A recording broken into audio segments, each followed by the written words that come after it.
Dan, John, PT, Sandler, PTS, Dan. Hey John, how you doing? All right, I got to figure out a way to do that intro a little differently. You can call me Mark. Mark, how you doing today? I'm good. My name's Good. Dan. Welcome to the party. So when I say Ben Franklin, what do you think of Oh, the old Ben Franklin clothes. A Ben little Franklin? cross across the top, right? Yes, no's, Yeah, yeah, pros, yeah. cons. Pros, cons. Yep, yep, yep, 1980 selling. yep. And It's horrible. so is there provide the background of you said yes, no, but provide the background of what happened in the 80s with Ben Franklin. Yeah, Start there. so the Ben Franklin clothes is basically Mr. and Mrs. Prospect. Let's write down all the pros of buying from me and all the cons from buying from me. Whichever list is larger will tell you your decision. And the last time I ever used that was probably 1988, 1989. I was meeting with a prospect and I drew that little schematic on the picture on the paper, and the prospect looked at me and said, "Oh, you're using the Ben Franklin clothes on me." That was the last time I used it. That was the last time you used it. That's it.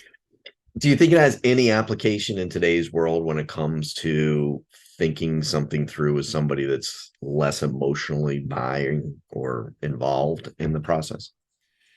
It has a lot to do with everything. And let me kind of take a couple steps back. You know, Okay. we look at an NFL team, let's just say that has won the Super Bowl, and who wouldn't want to be one of those players? I mean, everybody would want to be those players because they won.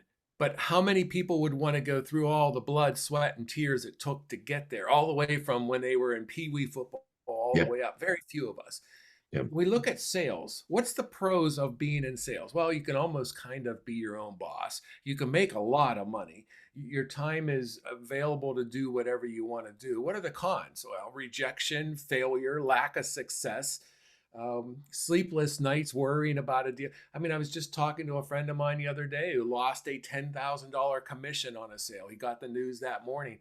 It devastated him for the day. I get it. I Yeah. understand that, but everybody wants the income and the time and the dinners and the lunches and the golf, play that all these salespeople get to do. But nobody wants to go through all that stuff Pain that and kind of suffering. makes that happen.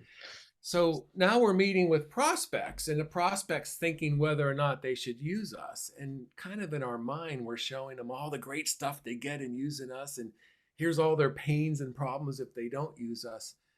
And that doesn't work so well. Yeah. Because here's the thing, John, people buy emotionally. Yep.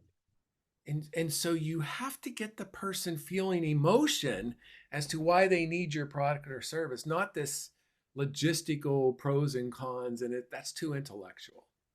Yeah, I agree. And for as long as I've been in sales before me and probably long after me, is we've always tried to take and say, well, let's set the emotion over there and let's make sound, logical decisions. And it's just not how life plays in this arena of sales. It's just not how it works. Look at the It's car you just, drive. yep. Why did you buy that car? There's emotion tied to all of it.